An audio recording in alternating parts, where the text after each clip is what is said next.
이 사람이 응급실을 간 게 아니야. 이걸 듣는 사람이 응급실을 가야 돼. 지금 제가 그래요.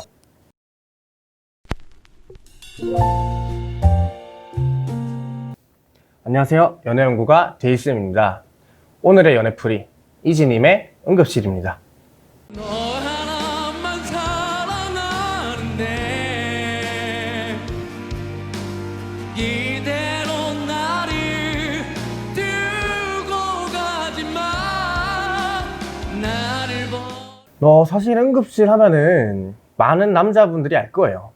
노래방 18번이잖아요. 근데 우리가 노래방을 갈 때 흔히 술을 먹고 가죠.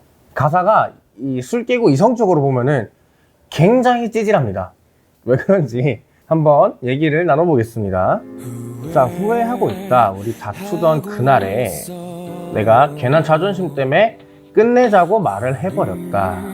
그쵸? 왜냐면은 꼭 이렇게 자존심을 부리는 사람들이 있어요. 이게 남자 여자 불문하고 헤어질 때 야 그럼 헤어져 라고 해놓고 그렇게 말하는 사람이 대부분 먼저 후폭풍이 오더라고요. 왜냐면은 헤어지고 싶은 게 아니거든요. 사실 헤어지고 싶은 게 아닌데 일단 욱하는 마음에 그렇게 얘기하는 거예요. 내가 이만큼 힘들고 아프니까 헤어지자 라고 말하면 이 사람이 알아먹겠지 라고. 근데 사실 그 사람이 알아듣는 건 딱 하나, 오케이 헤어지자 거든요. 그래서 사실 연애를 할 때 감정에 대해서 서로가 다룰 때 자존심을 부리는 것만큼 좀 나쁜 게 없어요. 빠져볼게요. 금방 볼 줄 알았다. 날 찾길 바랬다. 허나 며칠이 지나도 아무 소식조차 없다. 그죠? 먼저 헤어지자 했는데 뭘 얼마나 이기적이에요. 내가 먼저 헤어지자 했는데 그 사람이 날 찾길 바랬대. 근데 며칠 지나도 아무 소식이 없대. 당연하지. 내가 뭘 해주길 했어요? 뭘 잘해주길 했어요? 응급실은 아마 이 사람이 아파서 응급실을 간 게 아니라 사실 의사 선생님이 고구마를 너무 많이 먹어가지고 체해서 응급실을 간 그런 느낌이에요. 이 사람이 응급실을 간 게 아니야. 이걸 듣는 사람이 응급실을 가야 돼. 지금 제가 그래요. 아무 소식조차 없다라고 했잖아요. 자, 여기서 이제 또 헤어지고 나서 연락을 우리가 먼저 취해야 되는 이유가 또 나오죠. 왜? 시간이 계속 지나면 그 사람은 역시나 아무 소식조차 없고 나중에 이런 소식이 들리겠죠. 옆에서.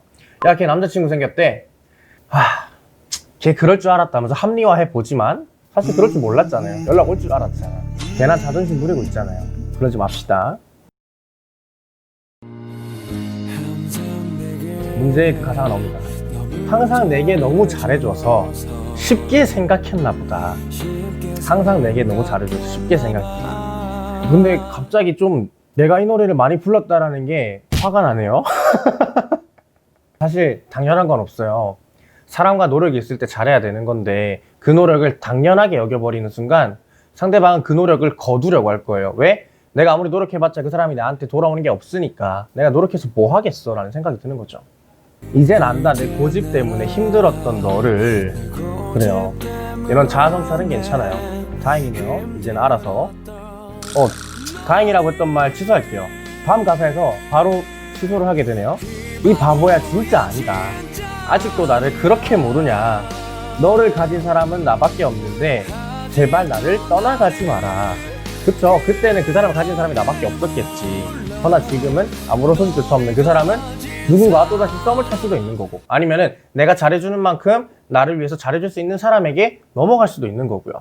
그래서 사실은 이렇게 막 내 감정에 솔직한 말들을 그대로 하는 것은 좋진 않아요. 언제라도 내 편이 되어준 너 고마운 줄 모르고 철없이 내 멋대로 한 거를 용서할 수 없냐? 없어요. 어떻게 용서를 해줘?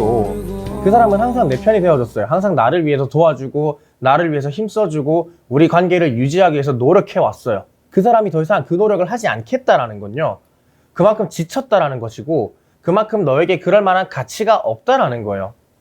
가끔씩 저에게 물어보는 사람들이 있어요.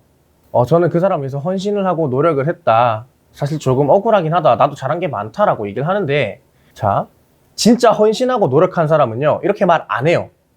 왜냐면은 그걸 알게 되고 내가 정말 헌신하고 노력했다라는 것을 깨닫게 되는 순간 모든 게 무너져 버리고 모든 걸 놓아버려요. 이렇게 아무 소식조차 없을 만큼. 그만큼 그 사람이 힘들었겠다라는 거죠. 너 하나만 사랑하는데 이대로 나를 두고 가지 마라. 나를 버리지 마라. 그냥 날 안아줘라. 다시 사랑하게 돌아와 달라. 이거 어떻게 지내랑 약간 느낌이 비슷한 것 같아요. 제 생각에는 이런 작사를 할 때 한번 너를 써서 작사를 해보면 어떨까 라는 생각이 들어요. 저번에 말했지만 어떻게 지내라고 나왔으면은 답가가 어떻게 지내가 오는데 사실은 그렇게 아니라 어떻게 믿니라고 그 사람이 얘기를 한다고 했었잖아요. 사실 그래서 이별 노래 자체가 되게 헤어진 사람이 부르는 거고 헤어진 사람의 감정을 그대로 이입한 거기 때문에 가사가 이렇게 나올 수밖에 없긴 해요.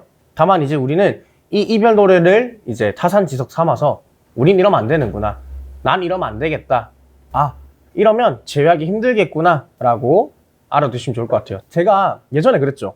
우리가 그 사람에게 보내고 싶은 말을 막 쓰고 나서 이별 노래 뭐 MR을 틀어놓고 들어봤을 때 그 이별 노래에 너무 잘 어울린다. 그 멜로디랑 찰떡궁합이다. 그럼 뭐라 했죠? 전부 다 다시 쓰라고. 아니라고 했어요. 정말 찰떡궁합인 가사들이에요. 그만큼 힘들고 뭐 속상하고 그렇겠죠. 근데 그 사람보다 힘들었냐고요. 그 사람보다 속상했냐는 거죠. 그래서 그 점을 조금 여러분들 아셔야 될 것 같아요. 이걸 우리는 항의 행동이라고 그래요. 실제로는 그렇지는 않지만 그 사람에게 내가 이렇게 행동함으로써 그 사람에게 내 감정이나 나의 불만들을 토로하게 되는 건데 좋지 못한 방법이에요.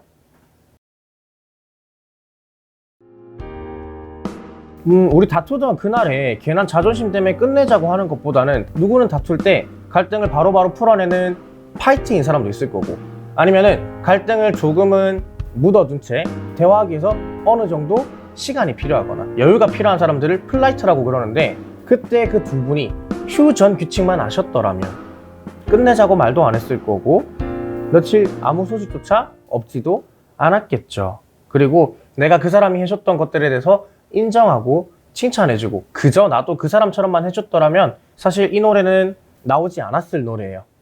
우리가 굉장히 감미롭게 그리고 노래방 가면은 필수로 불러줘야 되는 노래인 줄 알았지만 이별하고 나서 제외할 때는 정말 해서는 안 되는 말들이었다라는 거. 그것만큼 한번 오늘 얘기해주고 싶었고요. 제가 이제 이런 노래 가사 분석을 하다 보니까 약간 디스를 많이 하는데 절대 저는 이런 노래에 대한 억하심정이 있는 것도 아니고 가수분들에게 감정이 있는 것도 아니에요. 다만 한 명의 연애 연구가로서 이건 노래니까 진짜 다행인 거예요. 근데 이거를 누군가 썼다고 생각해봐요.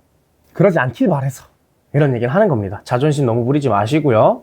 그리고 그 사람이 나에게 잘해준다고 해서 확신이 든다고 해서 그 사람에게 내가 주는 것을 투자하는 것을 망설이거나 그만두지 마세요. 여러분들이 반드시 한 만큼 돌아옵니다. 한 만큼 돌아오고 하지 않으면 돌아오지 않는 게 당연해요. 그래서 연애도 결국은 비즈니스처럼 기브 앤 테이크가 돼야 되는 거고 이 관계가 무너지는 순간 이렇게 한 명은 응급실을 가고 한 명은 다른 친구랑 놀러 가겠죠. 네, 이렇게 오늘 우리 남자들의 노래방 18번 노래인 이지님의 응급실 연애풀이 한번 해봤고요. 내가 혹시나 이렇게 가사를 쓸 것 같다 아니면 내 연애도 이렇게 진단이 필요하다 내 연애도 풀이가 필요하다 하시는 분들은 아래쪽에 보이는 진단지에서 꼭 진단지 작성해 주시고요. 오늘 연애풀이도 재밌게 보셨다면 구독과 좋아요 눌러주시면 감사하겠습니다. 네, 그럼 이상 연애연구가 데이쌤이었습니다.